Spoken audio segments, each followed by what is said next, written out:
Here's the big challenge of life. You can have more than you've got because you can become more than you are. That's the challenge. And of course the other side of the coin reads, unless you change how you are, you'll always have what you got. I have found in my experience that income does not far exceed personal development. Now sometimes income takes a lucky jump, but sure enough, unless you grow out where it is, it'll usually come back where you are. Life has strange ways. If somebody hands you $1 million, best you become a millionaire quickly, so you get to keep the money. Otherwise, sure enough, it'll disappear. Somebody once said, if you took all the money in the world, divided it up equally among everybody, it would soon all be back in the same pockets. Incredible. Success is something you attract, not something you pursue. Success is looking for a good place to stay. So instead of going after it, you work on yourself. Personal development. See, the major question to ask on the job is not what are you getting? The major question to ask on the job is what are you becoming? See, the big question is not what am I getting paid here? The big question is what am I becoming here? Because true happiness is not contained in what you get. Happiness is contained in what you become. So that's our major subject for tonight, personal development.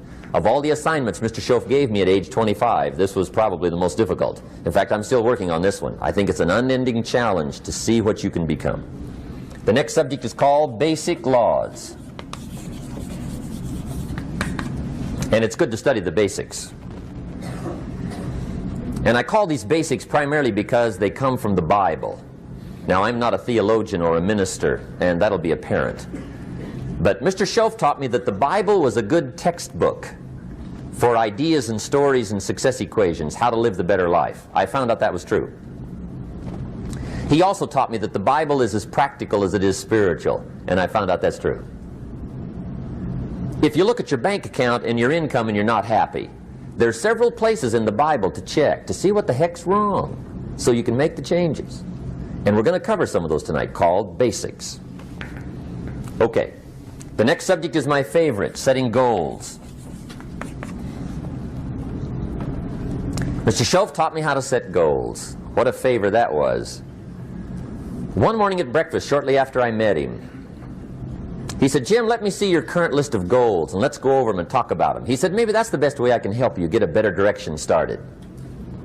And I said, I don't have a list. He said, well, is it out in the car or home somewhere? I said, no, sir. I don't have a list anywhere. He said, well, young man, that's where we got to start. He said, I can tell you right now, if you don't have a list of your goals with you, he said, I can guess your bank balance within a few $100s. Which he did. And that got my attention. I said, you mean my bank balance would change if I had a list of goals? He said, drastically. That day I became a willing student how to set goals. And sure enough, learning how to set goals changed my life. And I often wondered why no one had ever taught me how to set goals up until age 25. I went to high school, but if they offered it, I missed it. I went to college for a year, never heard it. I worked for Sears. Really. And to my knowledge, Sears never taught it. Right? How to set goals. So here I am, age 25, married, my family's starting, I've been to college, I'm working, and I still don't know how to set goals. But fortunately, when I was 25, I met the man who taught me how, and it revolutionized my whole life. Economically, socially, personally, it's incredible. So I want to share with you tonight what Mr. Schoaf shared with me, how to set goals. It can be a life changer. Okay. The next subject is the negative part of the seminar. Life is part negative, so we got to talk about the negative. And this subject is called diseases of attitude. Diseases of attitude. There's a lot of things that can wreck your chances to do well. We live in a rather dangerous world, so you got to be not only wise, you got to be careful. Now, attitude diseases are just as bad as physical diseases, right? High blood pressure, heart trouble. I mean, a lot of things lace your chances to do well. So you've got to be careful. And attitude diseases are deadly. I mean, they'll destroy all the good things you start. Okay? So we'll go through those attitude diseases, how to spot them, how to look for them, what they are, and the cure. And I'm a pro on these because I've had them all, so I can give you excellent advice on these. Now, the last subject we're going to consider tonight is called the day that turns your life around. The day that turns your life around. And under this subject, we're going to talk about the emotions that can change your life. Human beings are emotional creatures, and emotions are powerful for life change. Now, of course, emotions are so powerful they can go either way on you. Emotions can either build or destroy. So you really have to employ emotions properly. We call civilization the intelligent management of human emotions. If you can intelligently apply your emotions in the right direction, no telling what can happen. Could turn your life around one day would be sufficient. So we'll talk about those. Okay. Now that's a lot to cover in one evening, but we'll keep at it here and see if we can't get it all done. I'd like to have you now jot down the theme of the seminar. Every seminar should have a theme, I guess. We've got one. It's on some of our literature if you happen to notice it, but if you didn't, for your notes, here it is. The theme of the seminar goes like this: the major key to your better future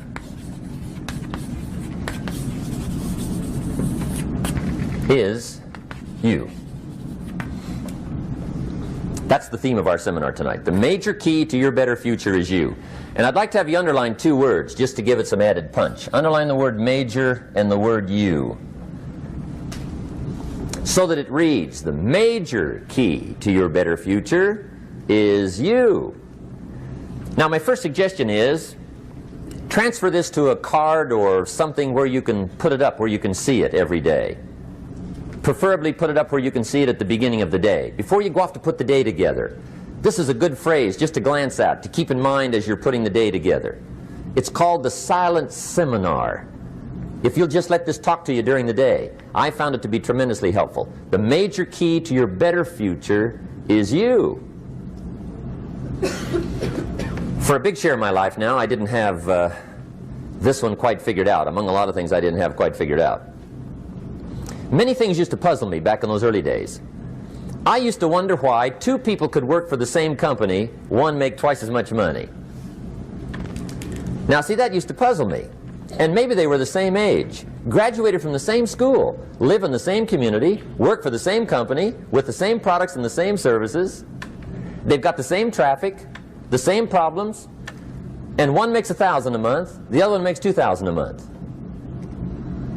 Now that was my puzzling question. Why would this long list be the same and the money twice as much? I asked, what's the difference between $1,000 a month and $2,000 a month? And I don't mean $1,000 a month, right? I could figure that out. But what makes the difference? Why would one person do twice as well, 3 times as well?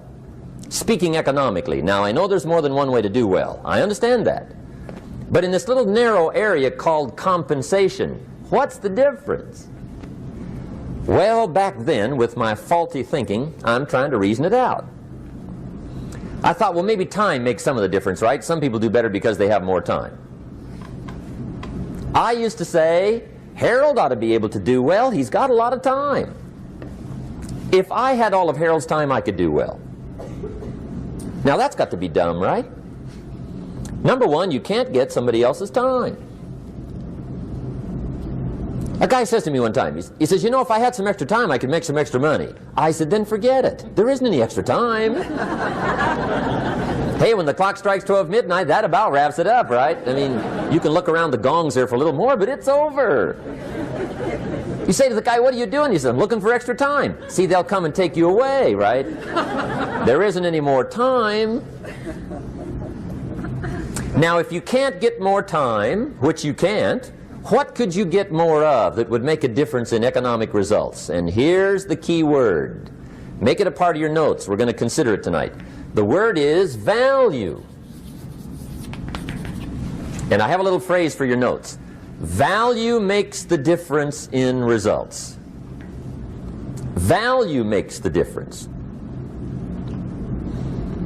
You can't get more time, but you can create more value. Now here's the first lesson of economics. Everybody should learn it from the time they're old enough to understand what a dollar means. How to earn one, how to get one, how to keep one, what to do with it. First lesson of economics. We primarily get paid for value. That's lesson one. Bringing value to the marketplace, that's how you get paid. You don't get paid for the time. I know it takes time to bring value to the marketplace, but you get paid for the value, not the time. Now, since that's true, here's one of the key questions of the evening. Is it possible to become twice as valuable at the marketplace and make twice as much money in the same time? Could you become 3 times as valuable? Make 3 times as much money in the same time? Is that possible? The answer is yes, if.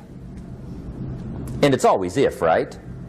Life is known as the big if. Harry Truman once said, life is iffy. How true.